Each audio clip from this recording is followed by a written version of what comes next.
अध्याय 26 देखा और अनदेखा। लूना को पता नहीं था कि हैरी का रीटा को दिया इंटरव्यू द क्वेबलर में कब छपेगा, क्योंकि उसके डैडी अगले अंक में कंपल हॉर्न्ड स्नोरकैक्स के हाल में नजर आने पर एक लंबा लेख छापने वाले थे। और जाहिर है वह बहुत महत्वपूर्ण लेख है, इसलिए शायद हैरी का इंटरव्यू उससे अगले अंक में छपेगा, लूना ने कहा। वोल्डेमॉर्ट की वापसी वाली रात के बारे में बताना हैरी के लिए आसान नहीं था। रीटा ने उससे हर छोटी छोटी बात पूछी थी। हैरी ने भी उसके हर सवाल का जवाब दिया था, क्योंकि वह जानता था कि यह दुनिया को सच्चाई बताने का बहुत बड़ा मौका है। वह सोच रहा था कि इस लेख पर लोगों की प्रतिक्रिया कैसी होगी।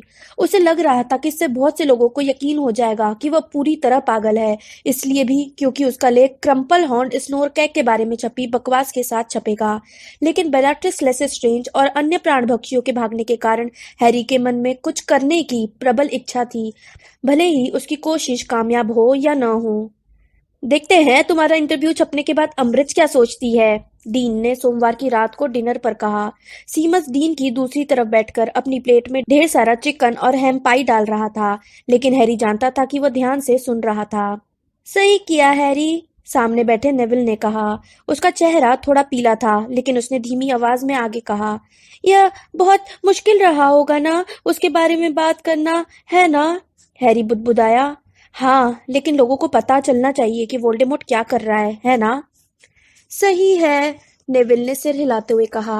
और उसके प्राण पक्षी भी लोगों को पता होना चाहिए। नेविल ने अपना वाक्य अधूरा छोड़ दिया और अपने भुने आलू की तरफ ध्यान देने लगा। सीमस ने ऊपर देखा, लेकिन हैरी से नजर मिलते ही तत्काल अपनी प्लेट की तरफ देखने लगा। कुछ समय बाद डीन, सीमस और नेविल हॉल की तरफ चले गए। हैरी और हर्माइनी टेबल पर रॉन का इंतजार कर रहे थे, जो क्विडिच प्रैक्टिस के कारण अब तक डिनर करने नहीं आया था। चो चैंग अपनी सहेली मैरिटा के साथ हॉल में आई। हैरी के पेट में उथल पुथल होने लगी, लेकिन चो ने गरुड़द्वार की टेबल की तरफ नजर उठाकर भी नहीं देखा और उसकी तरफ पीट करके बैठ गई। ओह, मैं तो तुमसे पूछना ही भूल गई थी, हरमाइनी ने उत्साह से चीलघात की टेबल की तरफ देखते हुए कहा। चो के साथ तुम्हारी डेटिंग कैसी रही? तुम इतनी जल्दी कैसे लौट आए थे?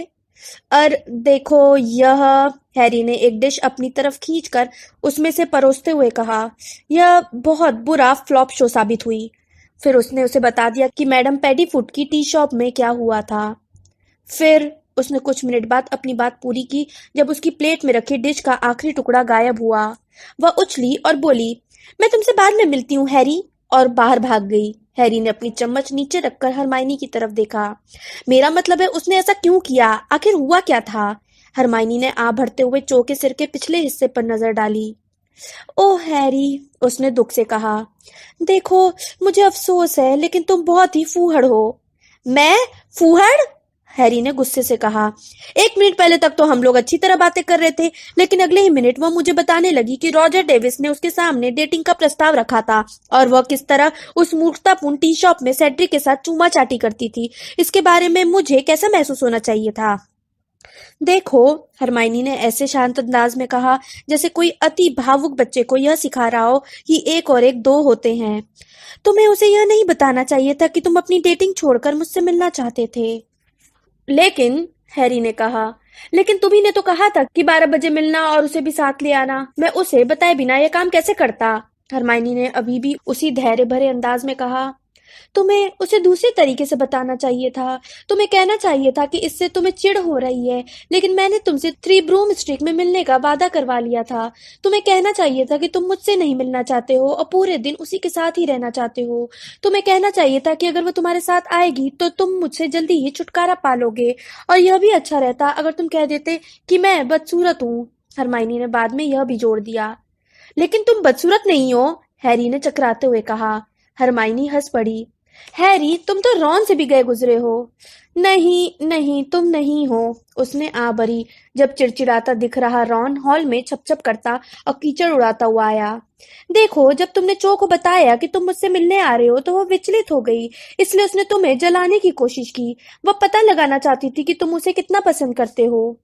अच्छा, तो वह यह चाहती थी, हैरी ने कहा, जब रॉन उसके सामने वाली बेंच पर बैठ गया और आसपास की सभी डिशें अपनी तरफ खींचने लगा। उसने मुझसे सीधे क्यों नहीं पूछ लिया कि क्या मैं उसे तुमसे ज्यादा पसंद करता हूँ? क्या यह ज्यादा आसान नहीं होता? हरमाइनी ने कहा। लड़कियां अक्सर सीधे सवाल नहीं पूछती हैं। उन्हें पूछना चाहिए, हैरी ने जोर देकर कहा। फिर मैं उसे बता सकता था कि मैं उसका दीवाना हूँ, फिर उसे सेड्रिक की मौत के बारे में आंसू बहाने की जरूरत नहीं महसूस होती।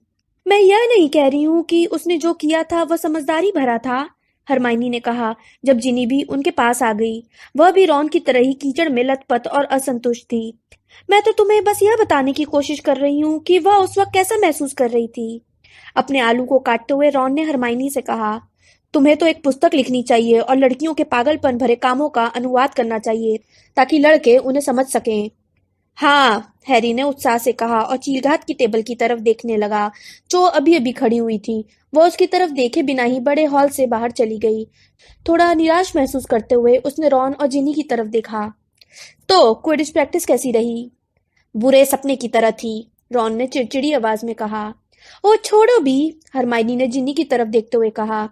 मुझे यकीन है कि इतनी बुरी भी नहीं रही होगी। हाँ, यह इतनी बुरी ही थी, जिनी ने कहा। यह भयंकर थी। एंजेलिना तो बाद में रुआसी हो गई थी। रॉन और जिनी डिनर के बाद नहाने चले गए। हैरी और हरमाइनी गुरुद्वार के वेस्ट हॉल में लौटकर अपने होमवर्क के पहाड़ से मुकाबला करने लगे। हैरी आधे घंटे तक खगोल विज्ञान के नए सितारों के चार्ट से जूझता रहा। तभी फ्रेड और जॉर्ज आ गए।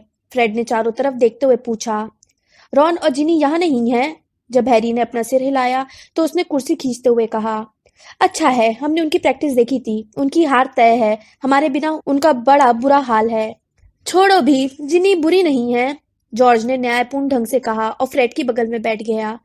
दरअसल मुझे नहीं मालूम कि वह इतना अच्छा कैसे खेल लेती है, जबकि हमने उसे कभी अपने साथ नहीं खिलाया। हरमाइनी ने पुरातन लिपियों की पुस्तकों के मोटे ढेर के पीछे से कहा। वह 6 साल की उम्र से बगीचे के झाड़ू घर में से तुम्हारी झाड़ुएं बारी बारी से चुराकर प्रैक्टिस करती थी। ओह, जॉर्ज ने थोड़ा प्रभावित दिखते हुए कहा। अच्छा, तो इससे बात समझ में आती है। क्या रॉन ने एक भी गोल बचाया? हरमाइनी ने मैजिकल हायरोग्लिफ्स एंड लोगोग्राम्स के ऊपर से झांकते हुए पूछा।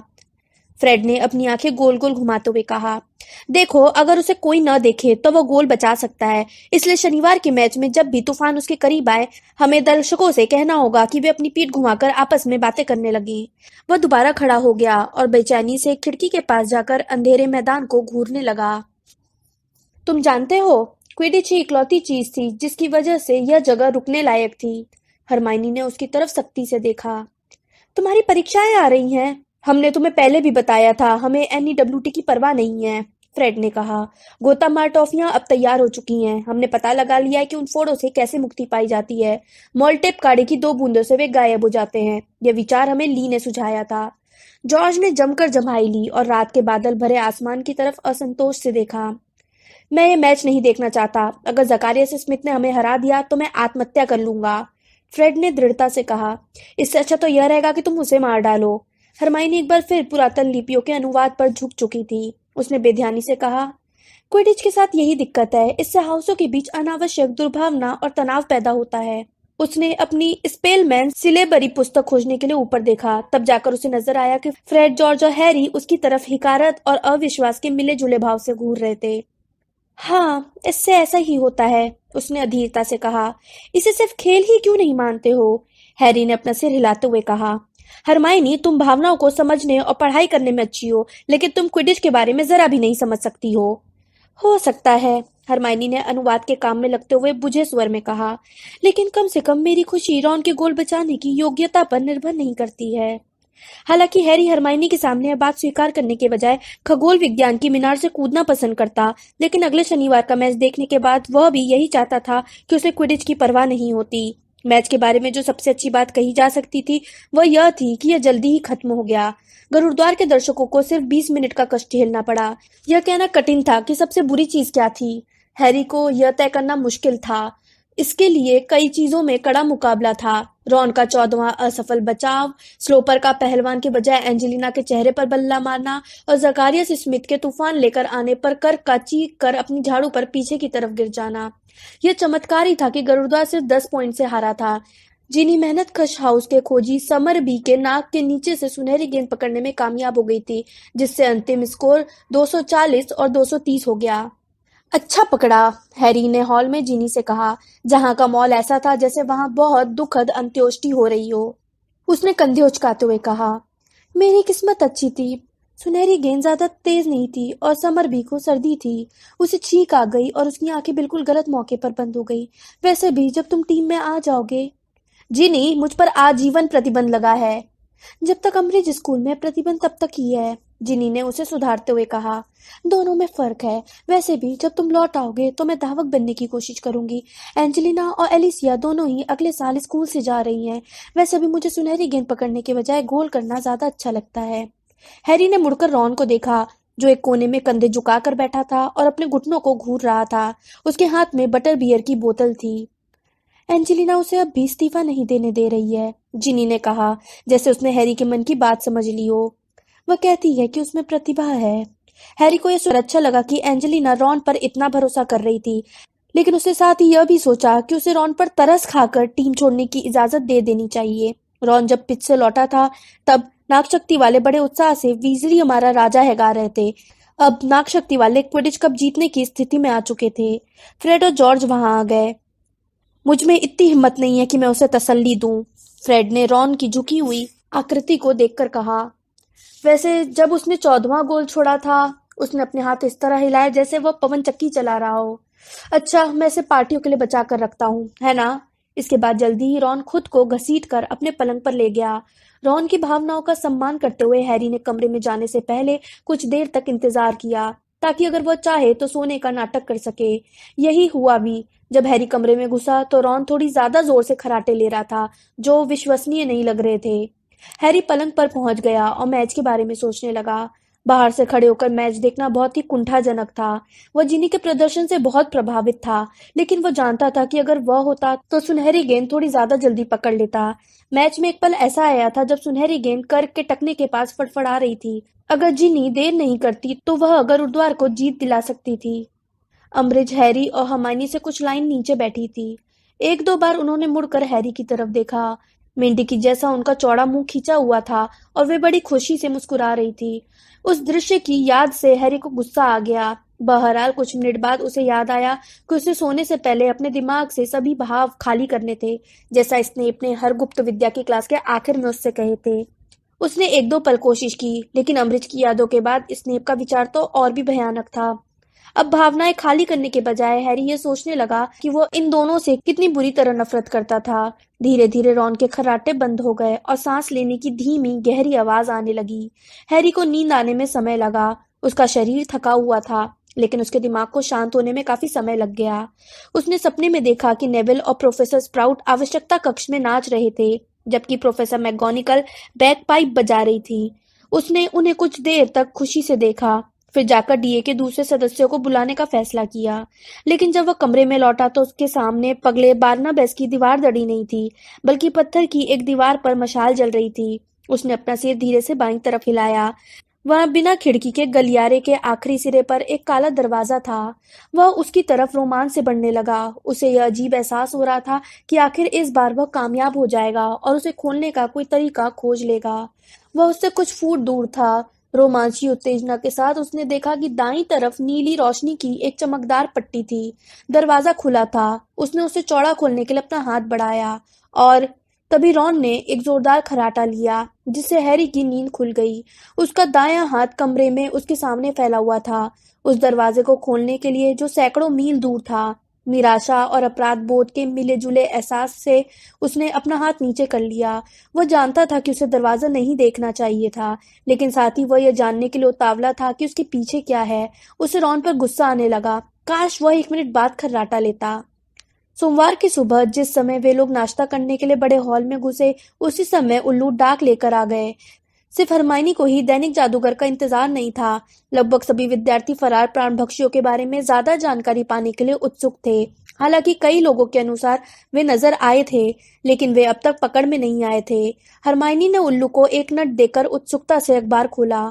हैरी ऑरेंज जूस पीने लगा। उसे पूरे साल में सिर्फ एक चिट्ठी मिली थी, इसलिए जब एक उल्लू उसके सामने आकर धम से बैठा तो उसे लगा कि वह गलत जगह पर आ गया होगा।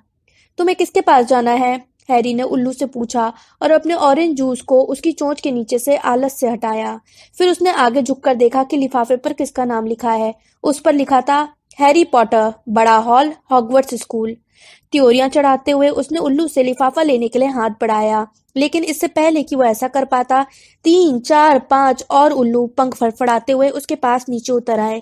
बाद में आने वाले उल्लू अच्छी जगह बैठने के लिए पहले वाले उल्लू से संघर्ष करने लगे। इस संघर्ष में एक उल्लू का पैर बटर की कटोरी में पहुंच गया और दूसरे ने नमकदानी लुढ़का दी। सभी अपनी चिट्ठी हैरी को सबसे पहले देने की कोशिश कर रहे थे।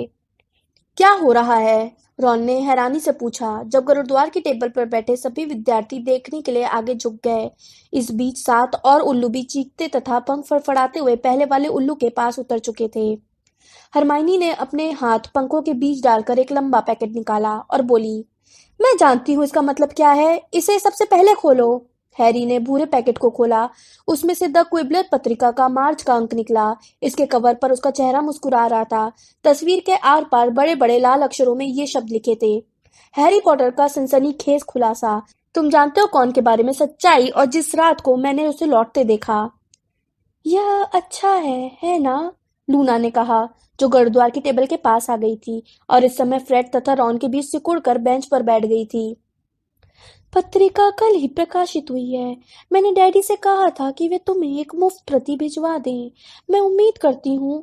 उसने वहां जमा उल्लुओं की तरफ हाथ लहराया जो अब भी हैरी के सामने टेबल पर खड़े थे, कि ये पाठकों की चिट्ठियां होंगी। यही मुझे भी लगा था, हरमाइनी ने उत्साह से कहा। हैरी, अगर तुम बुरा ना मानो तो क्या हम... जरूर जरूर, हैरी ने थोड़ा चकराते हुए कहा। रॉन और हरमाइनी लिफाफा खोलने लगे। यह एक आदमी की चिट्ठी है जो सोचता है कि तुम्हारा दिमाग चल गया है, रॉन ने अपनी चिट्ठी की तरफ देखते हुए कहा।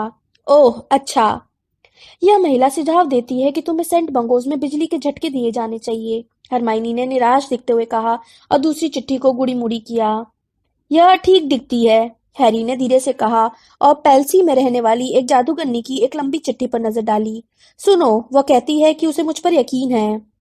यह दुविधा में है, फ्रेड ने कहा, जो उत्साह से चिट्ठी खोलने में शामिल हो गया था। यह वाला जादूगर कहता है कि तुम पागल नहीं लगते हो, लेकिन वह दरअसल यह यकीन नहीं करना चाहता है कि तुम जानते हो कौन वापस लौट आया है, इसलिए वह नहीं जानता कि अब वह क्या सोचे। ओह, चंपत्र की कितनी बर्बादी है। यह एक जादूगर की है जिसे तुम्हारी बात पर यकीन हो गया है, हैरी, हरमाइनी ने रोमांच से कहा। तुम्हारे इंटरव्यू को पढ़ने के बाद मैं इस नतीजे पर पहुंचने के लिए विवश हुआ हूँ कि दैनिक जादूगर ने तुम्हारे साथ बहुत अन्यायपूर्ण व्यवहार किया है। हालांकि मैं ये नहीं सोचना चाहता हूँ कि तुम जानते हो कौन लौट आया है, लेकिन मुझे मजबूरन यह मानना पड़ रहा है कि तुम सच बोल रहे हो। ओह, यह तो बहुत ही अच्छा है। यह जादूगरनी सोचती है कि तुम पागल कुत्ते की तरह बेवजह भौंक रहे हो, रॉन ने कहा और चिट्ठी ऊपर उछाल दी। लेकिन यह औरत कहती है कि तुमने उसका हृदय परिवर्तन कर दिया है और अब वह तुम्हें असली हीरो मानने लगी है। उसने अपनी तस्वीर भी भेजी है। वाह, यहाँ क्या हो रहा है? एक लड़की जैसी बनावटी मीठी आवाज आई। हैरी ने ऊपर देखा। उसके हाथ लिफाफे से भरे थे। प्रोफेसर अम्ब्रिज फ्रेड और लूना के पीछे खड़ी थी। उनकी मेंढकी जैसी बाहर निकलती आंखें उल्लुओं और हैरी के सामने टेबल पर फैली चिट्ठियों को देख रही थी। कई विद्यार्थी दिलचस्पी से उन्हें देख रहे थे। उन्होंने धीरे से पूछा, मिस्टर पॉटर, इतनी सारी चिट्ठियां क्यों आई हैं? क्या अब यह भी गुनाह हो गया? फ्रेड ने जोर से पूछा। चिट्ठियां आना? सावधान मिस्टर वीजली, वरना मैं तुम्हें सजा दे दूंगी, अम्ब्रिज ने कहा। हाँ तो मिस्टर पॉटर, हैरी झिझका, लेकिन उसे समझ में नहीं आया कि वो अपने इस कारनामे को कैसे छिपा सकता है। निश्चित रूप से कुछ समय बाद द क्विबलर की प्रति अम्ब्रिज के पास पहुंच जाएगी, हैरी ने कहा। लोगों ने मुझे चिट्ठियां भेजी है क्योंकि मैंने पिछले जून में हुई घटना के बारे में एक इंटरव्यू दिया था। किसी कारण यह कहते समय उसने स्टाफ टेबल की तरफ देखा। हैरी को यह अजीब एहसास हुआ कि एक पल पहले तक डंबलडोर उसकी तरफ देख रहे थे, लेकिन जैसे ही उसने हेडमास्टर की तरफ देखा, वे प्रोफेसर फिल्टविक के साथ चर्चा में जुट गए। इंटरव्यू? अम्ब्रिज ने दोहराया। उनकी आवाज सामान्य से ज्यादा पतली और ऊंची हो गई। तुम्हारा क्या मतलब है? मेरा मतलब है कि एक रिपोर्टर ने मुझसे सवाल पूछे थे और मैंने जवाब दिए थे, हैरी ने कहा। यह देखिए, और उसने द क्विबलर पत्रिका उनके सामने फेंक दी। वे उसके कवर को घूरने लगी। उनका पीला मोटा चेहरा बदसूरत बैगनी हो गया। तुमने ये काम कब किया? उन्होंने पूछा और उनकी आवाज थोड़ी कांप रही थी। हैरी ने कहा, पिछले हॉगवर्ट्स वीकेंड में। उन्होंने हैरी की तरफ देखा। वे आग बबूला हो रही थी और पत्रिका उनकी गांठदार उंगलियों में कांप रही थी। मिस्टर पॉटर, अब तुम्हारी हॉग्समीड यात्राएं बंद, उन्होंने फुसफुसाकर कहा। तुम्हारी हिम्मत कैसे हुई? तुमने कैसे? उन्होंने गहरी सांस ली।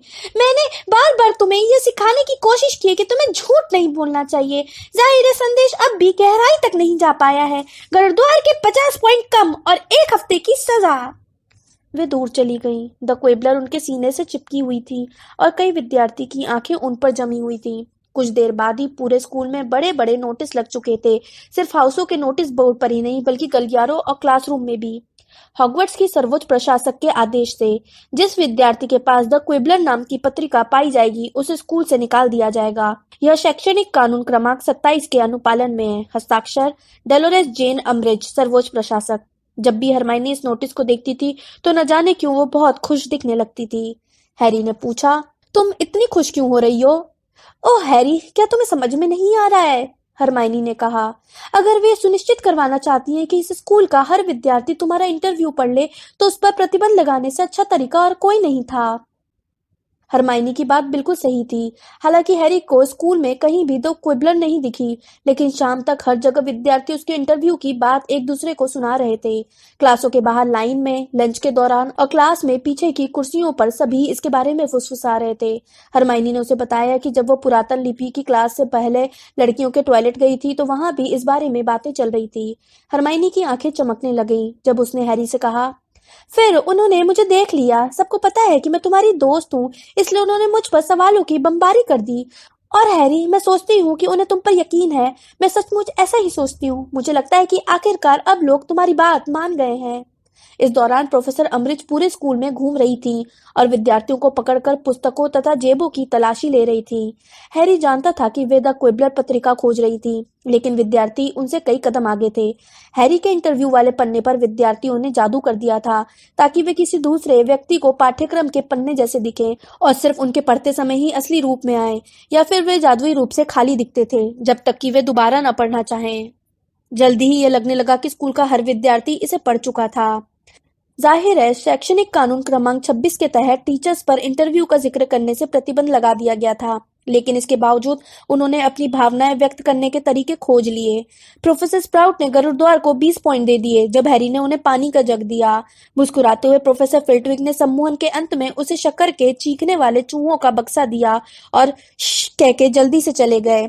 प्रोफेसर टिलोनी ज्योतिष की क्लास में सुबकने लगी और उन्होंने हैरान विद्यार्थियों तथा बहुत ही नाराज अम्बरिज के सामने यह घोषणा की कि हैरी जल्दी नहीं मरेगा, बल्कि उसकी उम्र बहुत लंबी होगी। वह जादू मंत्री बनेगा और उसके 12 बच्चे होंगे। लेकिन हैरी को सबसे ज्यादा खुशी इस बात से हुई जब वह अगले दिन रूपांतरण की क्लास में जा रहा था तो चो उसके पास आ गई। इससे पहले कि वह जान पाता कि क्या था, चो ने उसका हाथ पकड़ लिया और उसके कान में धीरे से कहा, मुझे सचमुच सचमुच अफसोस है। वह इंटरव्यू देना बहुत बहादुरी का काम था। उसे पढ़कर मैं रोने लगी। उसे यह सुनकर अफसोस हुआ कि चो ने इस बात पर भी आंसू बहाए थे, लेकिन वह बहुत खुश था कि उनमें दोबारा बातचीत होने लगी थी। उसकी खुशी और भी बढ़ गई जब चो जल्दी से उसका गाल चूमकर तेजी से चली गई। जैसे ही वह रूपांतरण के क्लासरूम के बाहर पहुंचा, एक और अच्छी घटना हुई। सीमस लाइन से बाहर निकलकर उसके सामने आ गया। वह हैरी के बाएं घुटने की तरफ देखते हुए बोला, मैं तो बस यह कहना चाहता था कि मुझे तुम्हारी बात पर यकीन है। मैंने वो पत्रिका अपनी मम्मी को भिजवा दी है। मेल्फॉय क्रैबो गोयल की प्रतिक्रिया से हैरी की खुशी चरम सीमा पर पहुंच गई।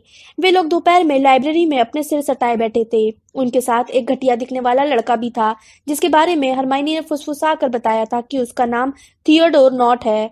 उन्होंने हैरी की तरफ मुड़कर देखा। हैरी शेल्फ पर आंशिक ओझलीकरण पुस्तक खोज रहा था।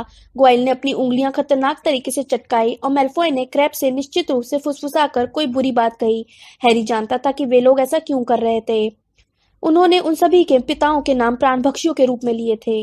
लाइब्रेरी से बाहर निकलते समय हरमाइनी चहकते हुए बोली, और सबसे अच्छी बात यह है कि वे तुम्हारी बात नहीं काट सकते, क्योंकि इसके लिए उन्हें स्वीकार करना पड़ेगा कि उन्होंने लेख पढ़ा है।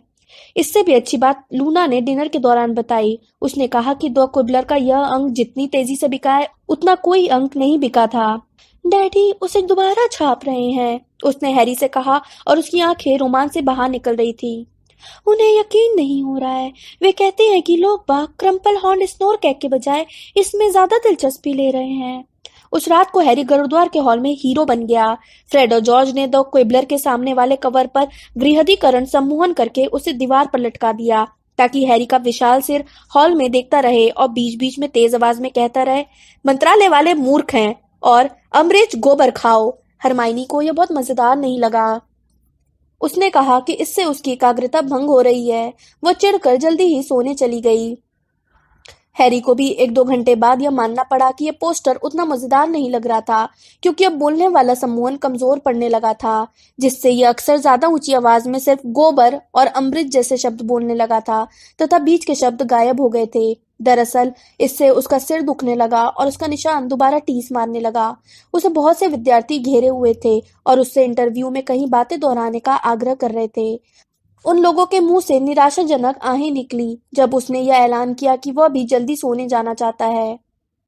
जब वह कमरे में पहुंचा तो कमरा खाली था। उसने अपना माथा एक पल के लिए पलंग के पास वाली खिड़की के ठंडे कांच से टिका लिया। इससे उसके निशान को ठंडक मिली। फिर वह कपड़े बदलकर पलंग पर चढ़ गया। वह सोचने लगा कि काश उसका सिर दर्द खत्म हो जाए। उसका जी भी मचल रहा था। उसने करवट ली, अपनी आंखें बंद की और लगभग तत्काल सो गया। वो एक अंधेरे कमरे में खड़ा था जिसमें पर्दे लगे थे। वहां सिर्फ कतार में लगी मोमबत्तियां जल रही थी। उसके हाथ सामने रखी कुर्सी की पीठ पर भींचे थे। उसके हाथों की उंगलियां बहुत लंबी और सफेद थी, जैसे उन्होंने कई सालों से धूप नहीं देखी हो। कुर्सी के गहरे रंग के मखमल पर उसकी उंगलियां बड़ी बड़ी पीली मकड़ियों जैसी दिख रही थी। कुर्सी के आगे फर्श पर एक काले दुशाले वाला आदमी झुका हुआ था। ऐसा लगता है कि मुझे गलत सलाह दी गई थी, हैरी ने एक ऊंची ठंडी आवाज में कहा, जो गुस्से से भरी हुई थी। फर्श पर झुके आदमी ने कहा, मालिक, मैं माफी चाहता हूँ। मोमबत्ती की रोशनी में उसके सिर का पिछला हिस्सा चमकने लगा। वह कांप रहा था। हैरी ने उसी ठंडी क्रूर आवाज में कहा, मैं तुम्हें दोष नहीं दे रहा हूँ, रुकवुड। उसने कुर्सी को छोड़ दिया और उसके पास से घूमकर फर्श पर झुके आदमी के करीब पहुंचा। वो उसके पास खड़ा हो गया और सामान्य से ज्यादा ऊंचाई से नीचे देखने लगा। हैरी ने पूछा, तुम्हें लगता है कि यह सच है, रुकवुड? हाँ मालिक, हाँ। आखिर मैं उस विभाग में काम करता था। एवरी ने मुझे बताया था कि बोर्ड उसे ला सकता है। मालिक, बोर्ड उसे कभी नहीं ला सकता था। बोर्ड जानता था कि वह ऐसा नहीं कर सकता। निसंदेह इसलिए वो मेलफॉय के सम्मोहन शाप से इतनी कस कर लड़ा होगा। हैरी फुसफुसाया, खड़े हो जाओ, रुकवुड। आदेश का पालन करने की हड़बड़ी में झुका हुआ आदमी गिरते गिरते बचा। उसके चेहरे पर चेचक के दाग थे जो मोमबत्ती की रोशनी में साफ नजर आ रहे थे। खड़े होने के बाद भी वह झुका रहा, जैसे सलाम कर रहा हो। बीच बीच में वो हैरी के चेहरे की तरफ दहशत से देखता जा रहा था। तुमने मुझे बताकर अच्छा किया, हैरी ने कहा। ठीक है, ऐसा लगता है मैंने बेकार की योजनाओं में इतने महीने बर्बाद किए, लेकिन कोई बात नहीं। अब हम दोबारा शुरू करते हैं। रुकवुड, लॉर्ड वोल्डेमॉर्ट तुम्हारे आभारी हैं। मालिक, हाँ हाँ मेरे मालिक, रुकवुड ने कहा और उसकी आवाज राहत के मारे भर्रा रही थी। मुझे तुम्हारी मदद की जरूरत पड़ेगी। मुझे उस सारी जानकारी की जरूरत पड़ेगी जो तुम मुझे दे सकते हो। जाहिर है मालिक, मेरे मालिक, जाहिर है, कोई भी काम। बहुत बढ़िया, तुम जा सकते हो। एवरी को मेरे पास भेज देना। रुकवुड ने सलाम किया और दरवाजे से बाहर चला गया। अंधेरे कमरे में हैरी अकेला रह गया। वह दीवार की तरफ मुड़ा। अंधेरे हिस्से में एक चटका हुआ पुराना आईना दीवार पर टंगा था। हैरी उसकी तरफ बढ़ा। उसका प्रतिबिंब अंधेरे में ज्यादा बड़ा और स्पष्ट होने लगा। उसका चेहरा कंकाल से भी ज्यादा सफेद था। उसकी लाल आंखों में पुतलियों की जगह पर छेद थे। नहीं! क्या हुआ? पास से एक आवाज आई। हैरी पागलों की तरह छटपटाने लगा और पर्दों में उलझकर अपने पलंग से नीचे गिर गया। कुछ पल तक तो वह यह भी नहीं जानता था कि वह कहाँ है। उसे यकीन था कि वह दोबारा उस कंकाल जैसे चेहरे को आईने में देखेगा, लेकिन तभी उसे बहुत करीब से रॉन की आवाज सुनाई दी। तुम पागलों की तरह छटपटाना छोड़ो ताकि मैं तुम्हें बाहर निकाल सकूं। रॉन ने पर्दे खींचकर अलग कर दिए और हैरी ने चांदनी में उसे घूर कर देखा। वह पीठ के बल लेटा हुआ था और उसका निशान दर्द के मारे टीस मार रहा था। रॉन को देखकर ऐसा लग रहा था जैसे वह सोने की तैयारी कर रहा था। उसकी एक बाह उसके दुशाले के बाहर थी। रॉन ने हैरी को खड़ा करते हुए पूछा, क्या किसी पर फिर से हमला हुआ है? क्या डैडी थे? क्या सांप था? नहीं, सभी सकुशल हैं, हैरी ने हाँफते हुए कहा, जिसका माथा आग में जलता हुआ महसूस हो रहा था। बस एवरी सकुशल नहीं है, वो मुश्किल में है। उसने गलत जानकारी दी थी। वोल्डेमॉर्ट सचमुच गुस्सा है। हैरी कराहा और निशान को सहलाता हुआ पलंग पर लुढ़क गया। लेकिन अब रुकवुड वोल्डेमॉर्ट की मदद करने वाला है। वो दोबारा सही रास्ते पर आ गया है। तुम किसके बारे में बात कर रहे हो? रॉन ने डरी हुई आवाज में पूछा। क्या तुम्हारा मतलब है, क्या तुमने अभी अभी तुम जानते हो कौन को देखा है? मैं ही तुम जानते हो कौन था। हैरी ने कहा और उसने अपने हाथ अंधेरे में फैलाकर अपने सामने कर लिए ताकि यह तसल्ली कर सके कि वे सफेद और लंबी उंगलियों वाले नहीं थे। वह रुकवुड के साथ था। याद है, रुकवुड प्राणबख्शी और अज़्काबान से फरार हो चुका है। रुकवुड ने उसे अभी-अभी बताया है कि बोर्ड यह काम नहीं कर सकता था। क्या नहीं कर सकता था? किसी चीज को लाना था। उसने बताया कि बोर्ड जानता होगा कि वह यह काम नहीं कर सकता था। बोर्ड सम्मोहन शाप के वश में था। उसने कहा था कि मैल्फॉय के डैडी ने उसे यह शाप दिया था। बोर्ड पर किसी चीज को लाने के लिए सम्मोहन शाप किया गया था? रॉन ने पूछा। लेकिन हैरी, यह तो हथियार होगा। हैरी ने उसके वाक्य को पूरा किया। मैं जानता हूँ। कमरे का दरवाजा खुला। डीन और सीमस अंदर आ गए। हैरी ने अपने पैर उछाल कर पलंग पर कर लिए ताकि वह इस तरह नहीं दिखना चाहता था जैसे कोई अजीब बात हुई हो, क्योंकि सीमस ने अभी अभी ये सोचना बंद किया था कि हैरी का दिमाग चल गया था। क्या तुम यह कह रहे हो? रॉन बुदबुदाया और उसने पलंग के पास वाली टेबल पर रखे जग से पानी लेने के बहाने से अपना सिर हैरी के पास कर लिया। कि तुम जानते हो कौन थे? हाँ, हैरी ने धीरे से कहा। रॉन ने पानी का एक बहुत बड़ा घूंट लिया जो उसकी ठुड्डी से बहता हुआ सीने तक आ गया।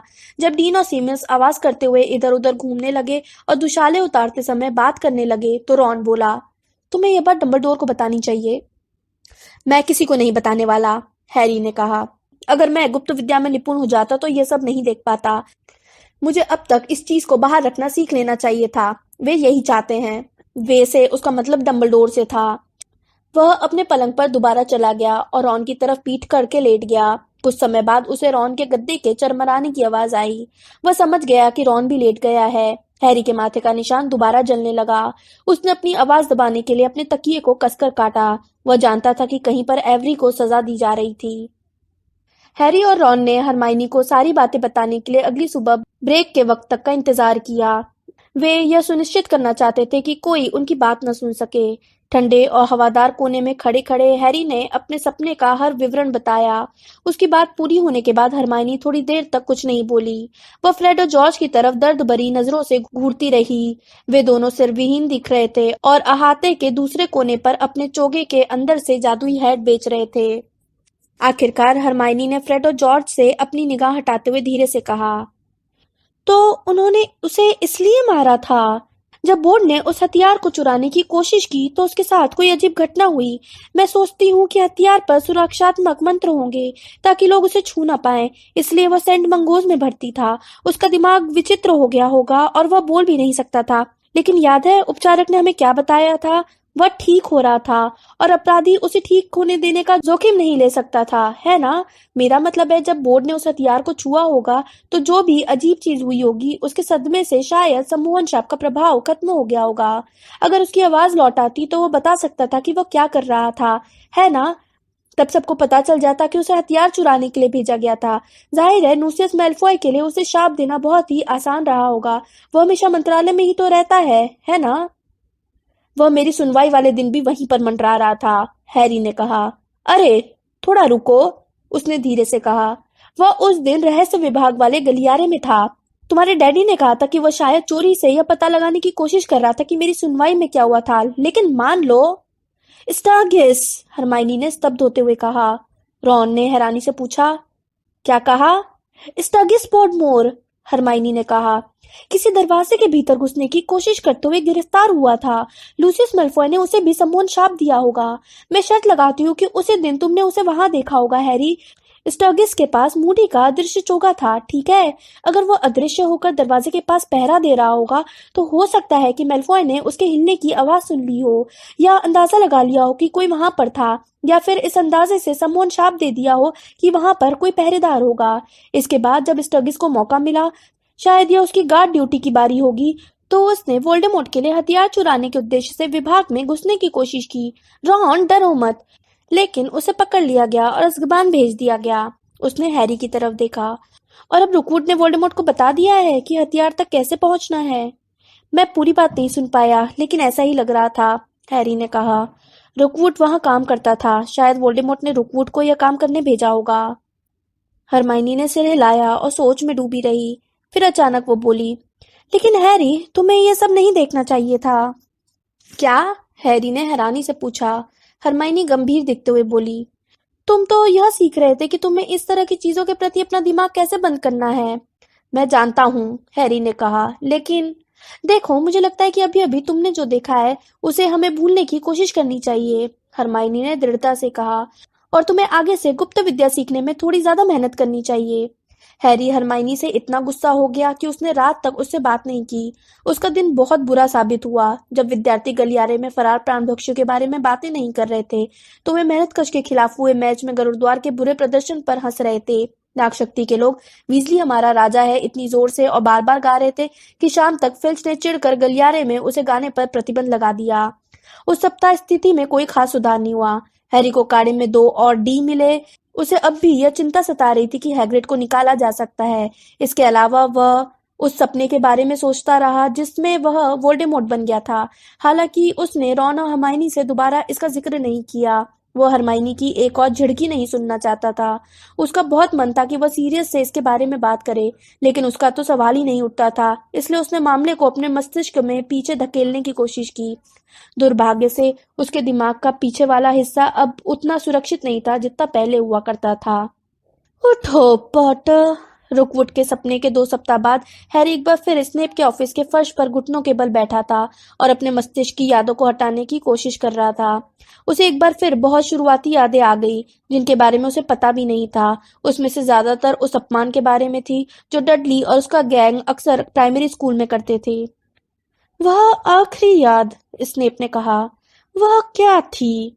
क्या पता, हैरी ने कहा और उठकर खड़ा हो गया। अब उसे छवियों और ध्वनियों के अंबार में से यादों को अलग अलग करने में बहुत मुश्किल आ रही थी। आपका मतलब है वह वाली जिसमें मेरे कजिन ने मुझे टॉयलेट में खड़ा करने की कोशिश की थी? नहीं, स्नेप ने धीरे से कहा। वह वाली जिसमें एक अंधेरे कमरे के बीच में एक आदमी झुका हुआ था, हैरी ने कहा। यह कुछ नहीं था। स्नेप की काली आंखें हैरी की आंखों से मिली। हैरी को स्नेप की बात याद थी कि आंखों का संपर्क गुप्त घुसपैठ के लिए अनिवार्य है, इसलिए वो पलकें झपकाकर दूसरी तरफ देखने लगा। स्नेप ने पूछा, वह आदमी और वह कमरा तुम्हारे दिमाग के भीतर कैसे आए, पॉटर? अह हैरी ने स्नेप को छोड़कर बाकी हर जगह देखते हुए कहा, यह तो एक सपना था जो मैंने देखा था। सपना? स्नेप ने दोहराया। एक पल के लिए खामोशी छाई रही, जिस दौरान हैरी लगातार एक बड़े मृत मेढक को घूरता रहा जो बैंगनी द्रव वाले जार में पड़ा था। तुम जानते हो कि हम यहाँ पर क्या कर रहे हैं, है ना पॉटर? स्नेप ने धीमी और खतरनाक आवाज में पूछा। तुम जानते हो कि मैं इस नीरस काम में अपनी शामें क्यों बर्बाद कर रहा हूँ? हाँ, हैरी ने कहा। मुझे बताओ पॉटर, हम यहाँ पर क्यों हैं? ताकि मैं गुप्त विद्या सीख सकूं, हैरी ने कहा, जो भी एक मरी हुई ईल को घूर रहा था। सही कहा पॉटर, हालांकि तुम मंद बुद्धि हो। हैरी ने स्नेप की तरफ बहुत नफरत से देखा। लेकिन मैं सोचता था कि 2 महीने तक सिखाने के बाद तुम में थोड़ी बहुत प्रगति तो की होगी। शैतानी शहंशाह के बारे में तुमने और कितने सपने देखे हैं? बस वही वाला, हैरी ने झूठ बोल दिया। स्नेप ने अपनी काली ठंडी आंखों को थोड़ा सिकोड़ते हुए कहा, शायद तुम्हें इन सपनों को देखने में मजा आता होगा पॉटर। शायद इनसे तुम खुद को खास या महत्वपूर्ण समझते होगे। नहीं, बिल्कुल नहीं, हैरी ने कहा। उसका जबड़ा कस गया और उसकी उंगलियां उसकी छड़ी के हत्थे पर कस गईं। ठीक है पॉटर, स्नेप ने ठंडेपन से कहा, क्योंकि तुम न तो खास हो न ही महत्वपूर्ण हो, तो यह बात पता लगाना तुम्हारा काम नहीं है कि शैतानी शहंशाह अपने प्राण भक्षियों से क्या कहते हैं। हैरी ने कह दिया। नहीं, यह तो आपका काम है ना? वह यह बात कहना नहीं चाहता था, यह तो गुस्से में उसके मुंह से निकल गई थी। एक लंबे पल तक वे एक दूसरे की तरफ घूरते रहे। हैरी जानता था कि वो बहुत ज्यादा दूर चला गया था, लेकिन स्नेप के चेहरे पर एक अजीब, लगभग संतुष्ट भाव था जब उन्होंने कहा, हाँ पॉटर, उन्होंने कहा और उनकी आंखें चमकने लगी। यह मेरा काम है और अगर अब तुम तैयार हो तो हम दोबारा शुरू करते हैं। उन्होंने अपनी छड़ी दोबारा उठा ली। 1, 2, 3, गुप्त घुसपैठ। 100 दंपिशाच मैदान के झील के पार से हैरी की तरफ उड़ कर आ रहे थे। उसने अपना चेहरा एकाग्रता में सिकोड़ लिया। वे अब करीब आ रहे थे। उसे उनके नकाब के नीचे काले छेद दिख रहे थे, लेकिन उसे अपने सामने खड़े स्नेप भी दिख रहे थे। उनकी आंखें हैरी के चेहरे पर जमी हुई थी और वे धीरे धीरे बुदबुदा रहे थे और न जाने क्यों स्नेप ज्यादा स्पष्ट होते जा रहे थे तथा दम पिशाच धुंधले पड़ते जा रहे थे। हैरी ने अपनी छड़ी उठा ली। रक्षा कवच! स्नेप लड़खड़ा गए। उनकी छड़ी ऊपर की तरफ उठी और हैरी से दूर चली गई। अचानक हैरी के दिमाग में ऐसी यादें भर गईं जो उसकी नहीं थी। मुड़ी नाक वाला एक आदमी एक झुकी हुई औरत पर चिल्ला रहा था, जबकि काले बालों वाला एक किशोर लड़का एक कोने में रो रहा था। एक चिपचिपे बालों वाला किशोर अंधेरे बेडरूम में अकेला बैठा हुआ था और अपनी छड़ी छत की तरफ लहराकर मक्खियां मार रहा था। एक लड़की हंस रही थी जब एक दुबला पतला लड़का जादुई झाड़ू पर चढ़ने की कोशिश कर रहा था। बस, हैरी को महसूस हुआ जैसे किसी ने उसके सीने पर जमकर प्रहार कर दिया हो। वह लड़खड़ा कर कई कदम पीछे हट गया। वह स्नेप के कमरे की दीवारों से टिके कुछ शेल्फों से टकराया और उसे किसी चीज के तड़कने की आवाज आई। स्नेप थोड़े कांप रहे थे और उनका चेहरा बहुत सफेद था। हैरी के दुशाले का पीछे वाला हिस्सा गीला हो गया। टकराने के कारण उसके पीछे का एक जार टूट गया और उसका चिपचिपा द्रव हैरी के दुशालों पर लग गया। मरम्मतो, स्नेप ने कहा और जार दोबारा ठीक हो गया। अच्छा, पॉटर, इस बार निश्चित रूप से सुधार था। धीरे धीरे हाँफते हुए स्नेप ने उस स्मृति पात्र को सीधा किया जिसमें उन्होंने पढ़ाना शुरू करने से पहले एक बार फिर अपने विचार रख दिए। वे एक सतह से यह जांच कर रहे थे कि वे विचार अब भी वहां थे या नहीं। स्नेप ने आगे कहा, मुझे याद नहीं है कि मैंने तुम्हें बताया था कि कवच सम्मोहन का प्रयोग करना है, लेकिन इसमें कोई शक नहीं कि यह प्रभावी था। हैरी कुछ नहीं बोला। उसे महसूस हुआ कि कुछ बोलना खतरनाक हो सकता है। उसे यकीन था कि उसने अभी अभी स्नेप की यादों को तोड़ दिया था और उनके बचपन के दृश्य देख लिए थे। यह सोचना दहशत भरा था कि जो छोटा लड़का अपने माता पिता को लड़ते देखकर रो रहा था, वही अपनी आंखों में नफरत लिए उसके सामने खड़ा था। स्नेप ने कहा, हम दोबारा कोशिश करते हैं, ठीक है? हैरी दहशत में आ गया। उसे पूरा यकीन था कि अभी अभी जो हुआ था अब उसे इसकी कीमत चुकानी पड़ेगी। वे उसी स्थिति में आ गए जबकि उनके बीच में डेस्क थी। हैरी को महसूस हुआ कि इस बार दिमाग खाली करना उसके लिए पहले से ज्यादा मुश्किल होगा। 3 की गिनती पर स्नेप ने अपनी छड़ी एक बार फिर उठाते हुए कहा, 1, 2। हैरी को संभलने और दिमाग को खाली करने का जरा भी समय नहीं मिला। इससे पहले ही स्नेप चिल्ला उठे, गुप्त घुसपैठ। वह गलियारे में रहस्य विभाग की तरफ चला जा रहा था। पत्थर की दीवारों के पार, मशालों के पार, सूना काला दरवाजा अब बड़ा होता जा रहा था। वह इतनी तेजी से चल रहा था कि वह इससे टकराने वाला था। वह उससे कुछ दूर था और एक बार फिर उसे हल्की नीली रोशनी दिखाई दे रही थी। दरवाजा खुल गया। वह इसके पार निकल गया और एक काली दीवार तथा फर्श वाले गोलाकार कमरे में पहुंच गया जिसमें नीली रोशनी वाली मोमबत्तियां जल रही थी और उसके चारों तरफ बहुत से दरवाजे थे। उसे जाना था, लेकिन उसे किस दरवाजे से जाना था? पॉटर! हैरी ने अपनी आंखें खोली। वह दोबारा चित लेटा हुआ था और उसे याद भी नहीं था कि वो वहां कैसे पहुंचा था।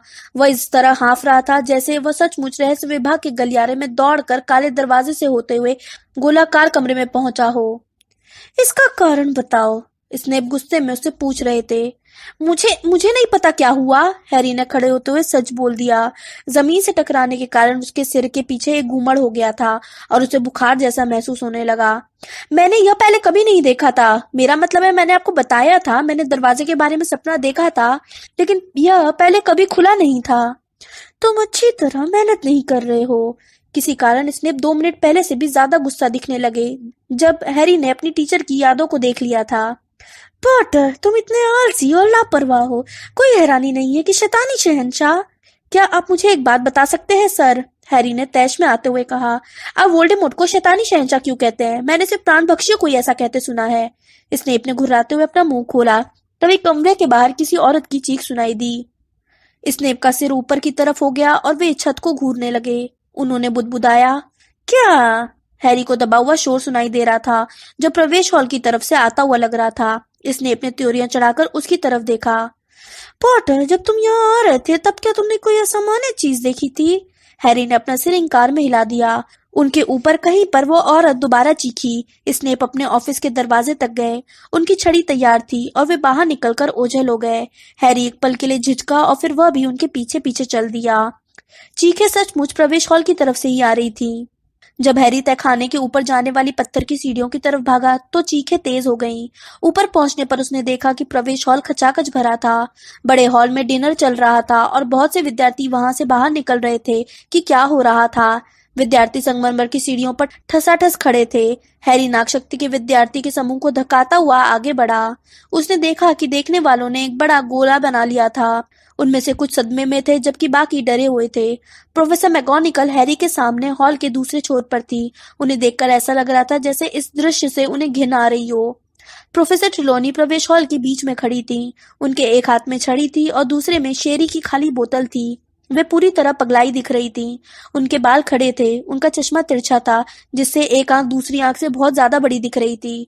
उनके बहुत से शॉल और स्कार्फ उनके कंधे पर बेतरतीब लटक रहे थे, जिससे यह पता चल रहा था कि वे बेकाबू हो चुकी थी। उनके पास फर्श पर 2 बड़े संदूक रखे थे, जिसमें से एक उल्टा था। ऐसा लग रहा था जैसे उन संदूकों को किसी ने उनके पीछे नीचे फेंका हो। प्रोफेसर ट्रिलॉनी दहशत में सीढ़ियों के नीचे खड़ी किसी चीज को घूर रही थी, जिसे हैरी नहीं देख पाया। नहीं, वे चीखी। नहीं, ऐसा नहीं हो सकता। या नहीं, मैं इसे मानने से इनकार करती हूँ। तुम्हें इसके होने का एहसास नहीं था? एक लड़की जैसी आवाज आई, जिसमें निष्ठुरता और आनंद की झलक थी। हैरी थोड़ी दाईं तरफ हो गया। उसने देखा कि ट्रिलॉनी दहशत से जिसे देख रही थी वे और कोई नहीं बल्कि प्रोफेसर अम्बरिश थी। हालांकि तुम कल के मौसम की भी भविष्यवाणी नहीं कर सकती हो, लेकिन तुम्हें निश्चित रूप से इस बात का एहसास हो जाना चाहिए था कि मेरे इंस्पेक्शनों में तुम्हारे खराब प्रदर्शन और सुधार की कमी को देखते हुए यह अनिवार्य था कि तुम्हें नौकरी से निकाला जाना चाहिए। आप ऐसा नहीं कर सकती, प्रोफेसर ट्रिलॉनी चीखी और उनके बड़े चश्मे के पीछे से आंसू निकलकर उनके चेहरे पर बहने लगे। आप मुझे नहीं निकाल सकती। मैं यहाँ पर 16 साल से हूँ। हॉगवर्ट्स मेरा घर है। ये तुम्हारा घर था, प्रोफेसर अम्बरिज ने कहा। हैरी ने नफरत से उनकी मेंढकी जैसी चेहरे पर छलकते आनंद को देखा, जब वे प्रोफेसर ट्रिलॉनी को सुबकते हुए और संदूक पर बैठते हुए देखती रहीं। 1 घंटे पहले तक ये तुम्हारा घर था, जब जादू मंत्री ने तुम्हारी बर्खास्तगी के आदेश पर अपनी मोहर लगाई। अब मेहरबानी करके चली जाओ, तुम हमें शर्मिंदा कर रही हो। लेकिन वे बहुत कुटिल आनंद से देखती रही। जब प्रोफेसर अम्बरिज कांपी और कराती हुई अपने संदूक पर आगे पीछे हुई, हैरी को बाईं तरफ एक दबी हुई सिसकी सुनाई दी। उसने घूम कर देखा। लेवेंडर और पार्वती धीरे धीरे रो रही थी तथा एक दूसरे को सहारा दे रही थी। फिर उसे कदमों की आहट सुनाई दी। प्रोफेसर मैगोनिकल भीड़ के बीच से निकलकर प्रोफेसर ट्रिलॉनी की तरफ आ रही थी। वे उनकी पीठ थपथपा रही थी और अपने दुशालों से एक बड़ा रुमाल निकाल रही थी। देखो सिबिल, शांत रहो। इससे अपनी नाक साफ कर लो। यह उतना बुरा नहीं है जितना तुम सोच रही हो। तुम्हें हॉगवर्ट्स से नहीं जाना पड़ेगा। क्या सचमुच प्रोफेसर मैगोनिकल? अम्बरिज ने जहरीली आवाज में कहा और कुछ कदम आगे बढ़ाए। आपको ऐसा कहने का क्या अधिकार है? अधिकार मेरा है, एक गहरी आवाज आई। बलूत की लकड़ी का सामने वाला दरवाजा खुल गया। दरवाजे के पास के विद्यार्थी रास्ते से हट गए जब डंबलडोर वहां पर नजर आए। वे मैदान में क्या कर रहे थे यह हैरी को नहीं पता था, लेकिन दरवाजे की चौखट पर अजीब सी धुंधली रोशनी में उन्हें देखना बहुत प्रभावी था। दरवाजे को अपने पीछे खुला छोड़कर वे दर्शकों के गोले के बीच से तेजी से चलते हुए प्रोफेसर ट्रिलॉनी के पास आए, जो आंसुओं के बीच अपने संदूक पर बैठकर कांप रही थी। आपका प्रोफेसर डंबलडोर? अम्बरिज ने बहुत ही अप्रिय हंसी के साथ कहा। मुझे लगता है कि आप स्थिति को समझ नहीं रहे हैं। मेरे पास, उन्होंने अपने दुशालों से एक चंपत्र निकाला, बर्खास्तगी का आदेश है जिस पर मेरे और जादू मंत्री दोनों के हस्ताक्षर हैं। शैक्षणिक कानून क्रमांक 23 के अनुपालन में हॉगवर्ट्स की सर्वोच्च प्रशासक को यानी मुझे किसी ऐसी टीचर्स का इंस्पेक्शन करने, प्रोबेशन पर रखने और निकालने का अधिकार है जो जादू मंत्री द्वारा अपेक्षित मानदंडों के अनुरूप काम नहीं कर रहे हों। मैंने यह फैसला कर लिया है कि प्रोफेसर ट्रिलॉनी का प्रदर्शन संतोषजनक नहीं है। मैंने उन्हें नौकरी से निकाल दिया है। हैरी यह देखकर बहुत हैरान रह गया कि इसके बाद भी डंबलडोर मुस्कुराते रहे। उन्होंने प्रोफेसर ट्रिलॉनी की तरफ देखा, जो अब भी अपने संदूक पर बैठकर सुबक रही थी।